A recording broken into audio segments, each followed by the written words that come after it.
Umar bin Khattab. Umar adalah sahabat Nabi yang mulia, terkenal dengan ketegasannya. Saking tegasnya diberikan julukan oleh Nabi SAW dengan Al-Faruq. Faruq artinya membedakan mana benar, mana salah. Umar bin Khattab ini, Bapak Ibu sekalian, salah satu keutamaannya adalah pernah satu waktu dia lagi masuk ke rumah Nabi SAW, kemudian para istri Nabi lagi bicara, dan suara mereka tinggi. Bukan kena tidak santun sama Nabi SAW, tapi lagi ngobrol satu sama yang lain, perempuan-perempuan lagi pada ngobrol. Begitu Umar datang, semua diam. Lalu Nabi SAW senyum. Kata Umar, ya Rasulullah, kenapa anda senyum? Semoga Allah membuat anda selalu senyum. Kata Nabi SAW, saya heran dengan wanita-wanita ini. Waktu kau belum datang tadi, suaranya mereka tinggi semua. Begitu kau datang, senyap. Enggak ada suaranya. Maka kata Umar, hai musuh-musuh Allah, apakah kalian takut kepada saya dan tidak takut pada Rasulullah SAW? Maka kata Ummu Salamah, istri Nabi yang paling tua, tentu saja hai Umar, karena Rasulullah lebih lembut daripada kamu. Umar orangnya tegas, luar biasa gitu. Apa kata Nabi SAW? Wahai Umar, wahai Ibnu Khattab, gara-gara ketegasanmu ini, halal, haram, gak ada main-main. Maka ketahuilah, demi zat yang ubun-ubunku dalam genggamannya, demi Allah maksudnya, kalau kau lewat di sebuah lembah, syaitan lihat kau lewat di lembah itu, dia cari lembah lain. Karena takut bertemu dengan Umar. Bapak Ibu sekalian, Umar punya kisah banyak sekali, radhiyallahu anhu. Luar biasa juga kisah-kisahnya. Beliau pernah, Bapak Ibu sekalian, di zaman khilafahnya beliau, didatangi oleh anaknya, dan anaknya ini berkata kepada ayahnya, Umar, anaknya masih kecil kebetulan, ayah, teman-teman saya mengolok-olok saya karena baju saya sobek, beliin baju baru ayah. Maka kata Umar, baiklah, pergi ke Baitul Mal. Baitul Mal itu kayak tempat penyimpanan harta, makanan, minuman, persiapan umat Islam. Kata Umar, pergilah kepada pamanmu penjaga Baitul Mal, sampaikan salamku dan bilang kalau ayahmu sedang meminta gajinya dimajukan, ambil itu lalu belilah baju. Maka anaknya pun pergi ke sana lalu berkata, paman, ayahku Amir Mu'minin Umar bin Khattab menitip pesan, katanya kalau bisa gajinya dimajukan. Lalu kemudian saya akan ambil untuk beli baju karena teman-teman saya mengolok baju saya sobek. Lalu kata penjaga itu bilang apa? Sampaikan salam kepada ayahmu Amir Mu'minin. Bilang, apakah ada jaminan bahwasanya ayahmu masih bisa hidup sampai akhir bulan sehingga dia bisa bayar itu? Sekarang belum selesai, belum tanggal terima gajinya. Kalau dia ambil sekarang, apa ada jaminan dia bisa hidup sampai akhir bulan nanti? Maka anaknya dengan polos pulang. Wahai ayahku, pamanku penjaga Baitul Mal bilang, sampaikan kepada ayahmu salam dan bilang, katakan apakah ada jaminan engkau akan hidup sampai akhir bulan? Maka tiba-tiba Umar bin Khattab menangis terisak-isak sambil mengatakan, pamanmu benar, pamanmu benar. Tidak ada yang bisa menjamin Umar hidup sampai akhir bulan. Apa yang mendorong seperti ini Bapak Ibu sekalian? Kenapa Umar seperti ini? Padahal dia raja, dia bisa suruh ambil gaji, bahkan bisa utang. Tapi subhanallah, kuasa Allah SWT. Kisah yang lain, Umar bin Khattab radhiyallahu anhu ini pernah satu waktu mengirim surat kepada Raja Romawi untuk mengajak masuk Islam. Rupanya Raja Romawi ini masih berpikir. Maka raja ini berpikir upeti aja. Mereka juga tidak mau berperang dengan muslimin. Diutuslah satu orang perdana menterinya raja ini yang membawa sekitar 3.000 prajurit, diikuti dengan banyak sekali peti-peti emas. Begitu masuk pintu gerbang Madinah, maka lewat seorang muslim penduduk Madinah. Lalu kata perdana menteri Romawi ini, hai muslim, berhenti dia. Saya mau tanya, di mana istanahnya Raja Agung Umar? Si muslim ini diam, lalu dia bilang, istana? Kalau yang anda tanyakan rumahnya Amir Mu'minin, saya tahu. Lurus saja, nanti belok kanan. Lalu orang muslim ini pergi. Kata si perdana menteri ini, belum pernah saya temukan ada orang tahu ini peti emas, lalu tidak minta duit. Ini tentu sifatnya orang muslim, bukan mengemis dan minta-minta. Dia bilang, kami sudah siapkan satu peti khusus untuk bagi-bagiin duit. Kalau misalnya ada orang minta-minta, dikasih. Jadi ini orang tidak minta, sudah jadi tanda tanya buat dia. Kenapa orang ini? Orang kaya raya kah? Tapi kalau kaya raya tidak mungkin jalan kaki. Dia jalan terus sampai di ujung, dia belok kanan jalan Madinah. Rumah semua sama waktu itu. Kotak saja, satu pintu, 2 jendela. Kalau 2 lantai tinggal tambah 2 jendela di atas. Itu rumah paling besar. Dia jalan-jalan, tidak ada penduduk Madinah juga kosong, nggak ada penjaga-penjaga. Sampai dia ketemu sama satu muslim, ada lagi situ muslim penduduk Madinah lagi duduk di bawah pohon. Lalu dia bilang, hai muslim. Berdirilah orang itu. Lalu dia tanya, di mana istananya Raja Agung Umar? Kata si muslim itu, kenapa engkau mencari Umar? Dia bilang, ada surat datang Raja Agung Umar kepada Raja kami Romawi, mengajak kami masuk Islam. Dan Raja kami masih menolak, maka kami membawa ini upetinya. Kami akan bayar.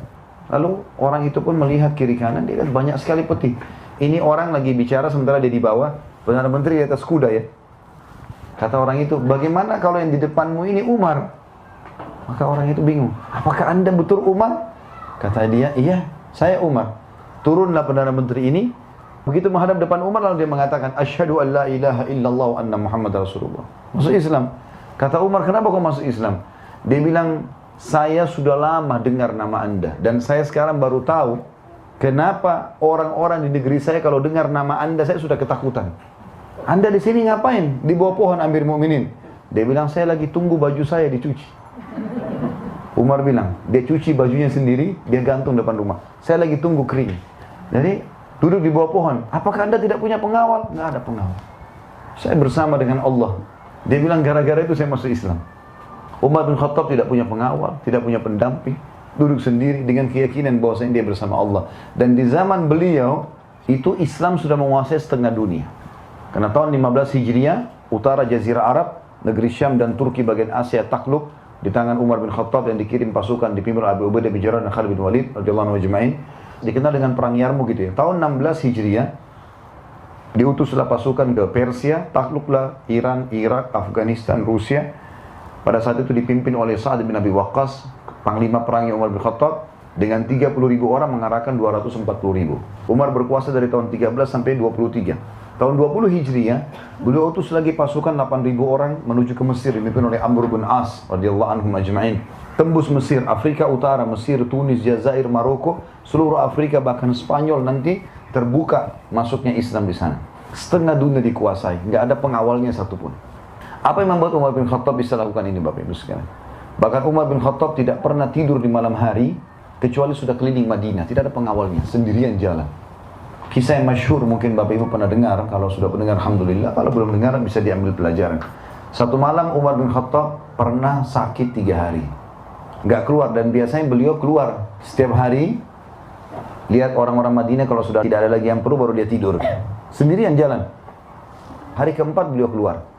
Jalan terus sambil pinggir kota Madinah ada api unggun. Mampir ke sana ada seorang ibu, anak-anaknya 3 orang lagi nangis di depannya. Lalu kata Umar setelah salam, wahai amatullah. Amatullah ini maksudnya hamba Allah, perempuan. Kalau laki-laki Abdullah. Wahai amatullah, ada apa denganmu? Dia bilang pemimpin negeri ini tidak adil. Dia nggak tahu kalau ini Umar. Kata Umar, kenapa? Dia bilang, saya sama anak saya sudah lapar 3 hari. Jadi 3 hari yang Umar tidak keluar, di situ ada kelaparan. Ya Allahu alam pemimpin kita sekarang ini bagaimana keadaannya negara-negara Islam yang tidak pernah mau tahu keadaan masyarakatnya. Semoga saja mereka diberi hidayah ya. Kalau ada yang meluangkan waktu, alhamdulillah. Karena ini tanggung jawab semuanya kan. Berapa banyak orang yang kelaparan. Umar 3 hari nggak keluar sudah ada orang kelaparan. Dan orang ini sudah langsung memvonis Umar tidak adil. Dia tidak tahu kalau ini Umar. Kata Umar, lalu apa yang kau masak? Diangkat pancinya, batu. Batu dimasak dengan air. Kenapa kau masak batu, hai ibu? Dia bilang, supaya anak-anak saya mengira saya masak. Enggak ada makanan, mau ambil makanan dari mana? Maka dengan seperti itu mereka kecapean, nangis, tidur. Itu yang saya lakukan selama 3 hari. Maka Umar bilang, baik, tunggulah sebentar. Umar tidak pakai tunggu, langsung ke Baitul Mal. Ngambil gandum, ngambil segala macam kebutuhan, dipikul sama Umar. Ada satu sahabat, lagi lewat, lihat, Amir Mu'minin, wahai pemimpin orang beriman, raja maksudnya. Apa yang anda pikul ini? Mau kemana? Kata dia, ada yang saya pikul, makanan. Kata dia, baik, biarkan saya bawa. Kata dia apa? Apa kau ingin memikul dosaku hari kiamat? Tidak usah ikut-ikutan. Ini tanggung jawabku ini. Orang ini penasaran, diikuti dia. Ini Umar mau kemana? Umar jalan sampai pinggir kota Madinah, tengah malam ini. Ini bukan waktu duhur. Kalau kita kan sekarang siang-siang, tunggu mana kamera baru bisa diambil gambarnya. Ini tengah malam sendirian. Saya tidak singgung siapapun ya. Alhamdulillah tidak ada penyebutan nama. Kalau ada yang merasa baguslah. Tapi yang jelas Umar ini tengah malam bawa pikul sendiri. Mau dibantu pun sama pegawainya, temannya, enggak. Diikutin sampai tiba di sana. Umar enggak pakai banyak ngomong, pancinya diambil, dibersihin, dimasakin sama Umar dengan tangannya sendiri. Sampai selesai masakannya sudah, dimakankan ibu itu, dikasih anak-anaknya, sisanya gandum 1 karung dikasih. Kata ibu itu, kalau seandainya Umar seperti kamu, enggak ada orang yang kelaparan. Maka orang yang sedang sama Umar datang, hai ibu, tahu siapa orang ini? Enggak, saya enggak tahu. Itu Amir Mukminin Umar. Langsung dia pun minta maaf, bukan saya Amir Mukminin, saya tidak tahu, saya sudah dengar keadilan anda segala macam. Kata Umar, sudah enggak masalah. Itu Allah sedang memperingatkan saya dari lisan kamu. Tapi tengah malam mau ngurus orang ini enggak gampang. Sampai pernah di zaman khilafahnya Umar, di siang bolong, lagi panas. Madinah kalau lagi panas 55 derajat, panas sekali. Sampai bibir pecah-pecah, telapak kaki kita pecah karena panasnya biasa ya. Uthman dan Ali radhiyallahu anhum, 2 anak mantu Nabi SAW, pernah siang hari lagi makan siang sama-sama. Waktu mereka mau bubar dari makan siang, lewat lagi panas, saking panasnya mereka tutup wajah mereka dengan imamahnya. Lalu mereka lihat dari jauh ada orang yang sedang ngumpul-ngumpulin, tarik-tarikin unta yang sedang lepas, kambing yang sedang lepas. Sampai di tangan kiri kanannya banyak. Kata Utsman kepada Ali, siapa orang siang-siang bolong begini mau ngurus-ngurusin ini nih? Unta-unta, dan ini kelihatannya bukan unta dia, karena unta-unta yang lepas dipegangin sama dia, ditarik, kambing dikumpulin, banyak. Kata Ali, saya juga tidak tahu, ayo kita lihat, mungkin kita bisa bantu. Begitu mereka dekat, mereka lihat Umar radhiyallahu anhu. Umar gak tidur siang, gak apa, ngurusin unta-untanya sama kambingnya masyarakatnya yang lepas, dikembalikan ke rumah masing-masing. Siang hari bolong. Dan sekian banyak kisah yang luar biasa berhubungan dengan Umar radhiyallahu anhu ini.